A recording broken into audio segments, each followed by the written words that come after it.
Bitwig 5.2 gave us Pultec emulations, a very deep new compressor, and finally a clipper.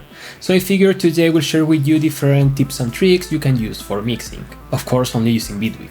If you like my content and want me to make more Bitwig related videos, please subscribe to the channel, give this video a like, and also share it with anyone you want.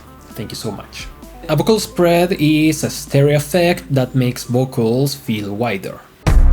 Sometimes I feel guilty for wanting more. If you go subtle, the vocal is still in the middle, but it has more body and even a little bit more of weight. Now, many people use microfreak or harmonizers or even choruses, but I like to go more surgical with this, and for that I use an effects layer with 2 time shifts. I keep it in samples, but you can use it on milliseconds too. Of course, one have to be panned all the way left and the other all the way right, but the effect is similar, a stereo spread. Sometimes I feel guilty for wanting more.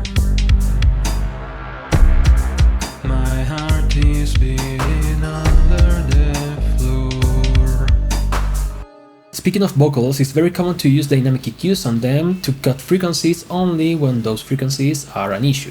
Now, Bitwig doesn't have its own dynamic EQ, but you can build your own and it's very easy. You just have to use the audio sidechain. This will create a modulation based on the sound, and when you don't have anything sidechained to it, it just follows the main signal of the track. So now you can use it to control the gain of a band in EQ Plus or any other EQ. I prefer to use this one instead of the envelope follower because it has a dual filter, so you can choose which frequencies are going to trigger the modulation. So you just have to set the same frequencies as the band that you want to cut. Besides that, it has peak or RMS and also rise and fall, which is the same as attack and release. I can't say my name in this place, I can't say my name.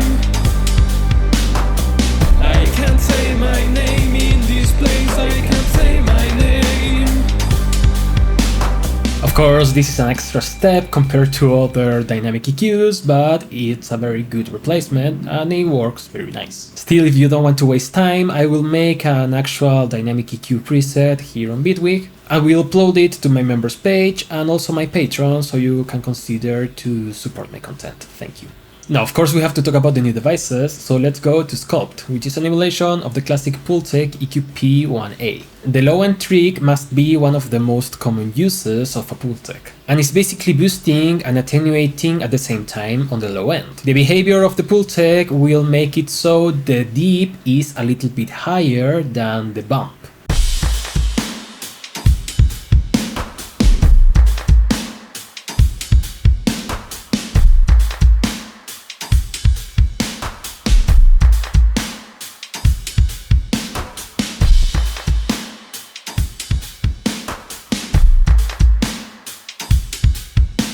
It works great because you are boosting the low end of something like a bass or a kick or a whole mix, but also cutting the muddy frequencies that can come after that. So you get a tighter low end thanks to this unique architecture. Now we are in the modern age, so let's take advantage of digital and actually automate the low end boost. This is a very nice trick to add more impact to choruses or changes in a song. Now you have to go tame with this because the Pultec can boost a lot of low end. I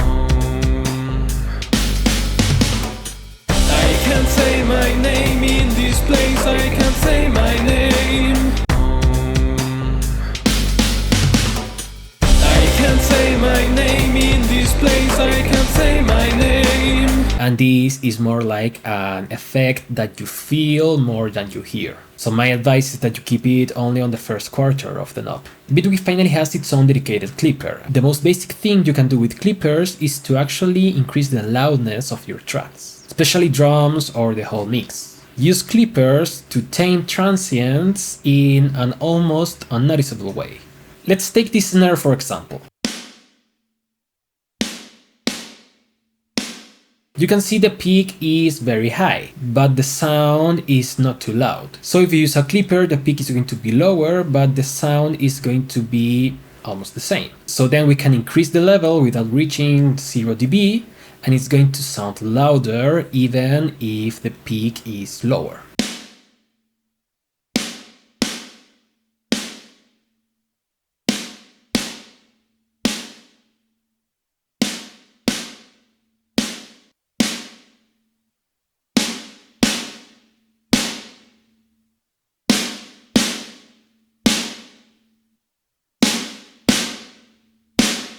Now, of course, it has other uses, especially thanks to the delta button. This will let you hear what you're actually cutting from the sound. So if you keep it subtle, you most likely will hear only clicks and pops.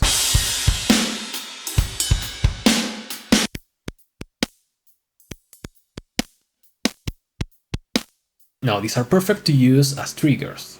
So you can use over and press the delta button, and after that you use the replacer.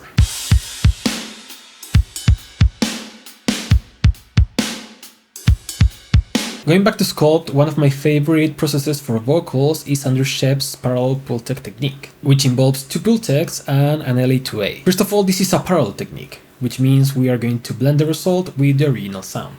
The first pull-tech is going to attenuate a lot of the low end, and we have to set it at 100 Hz. Then we go to the high band and boost a lot of it, around 50 or 60%, and we have to keep the bandwidth very wide. I can't say my name in this place, I can't say my name. Usually on 8 kHz it works best. Then after that he uses the LA2A because he actually enables the high frequency knob, which is a low pass filter for the sidechain signal.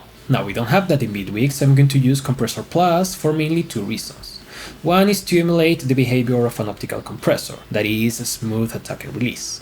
I found that the settings that works the best, at least for me, were putting the mode on glue and of course the auto timing all the way up. Still, you can change the attack and release, I set it up as you see here. And then of course, thanks to the bands of the detection circuit, I can make it so the low frequencies don't activate the compressor by going with the intensity all the way down.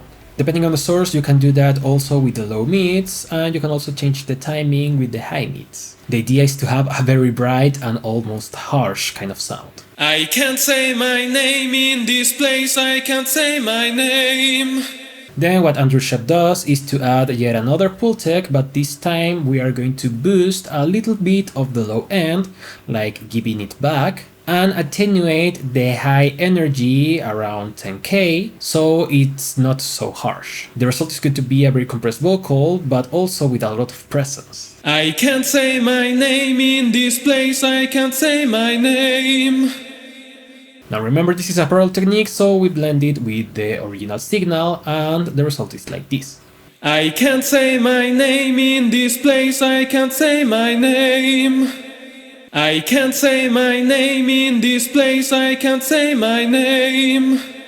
This next tip is a lot simpler. I got used to working with groups, so I got folders instead of buses. And the great thing about this is that each of these folders can have their own send effects. This is great when you want to use parallel effects or maybe delays or reverbs as sends, but you want them to go to the same bus as the other sounds. It keeps things organized and you avoid having too many sends at the bottom of the project.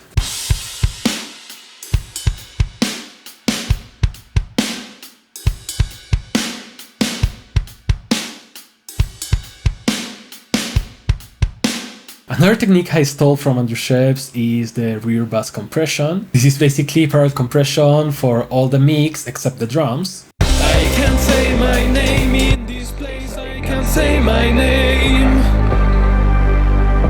I can't say my name in this place, I can't say. But sometimes the bass is too strong on that. So thanks to Compressor Plus, you can set it so the bass frequencies don't have too much intensity. This is especially useful to keep the vocal glued with everything but without losing presence. So you can even increase a little bit of the time on the high mid frequencies. I can't say my name in this place, I can't say my name. I can't say my name in this place, I can't say my name.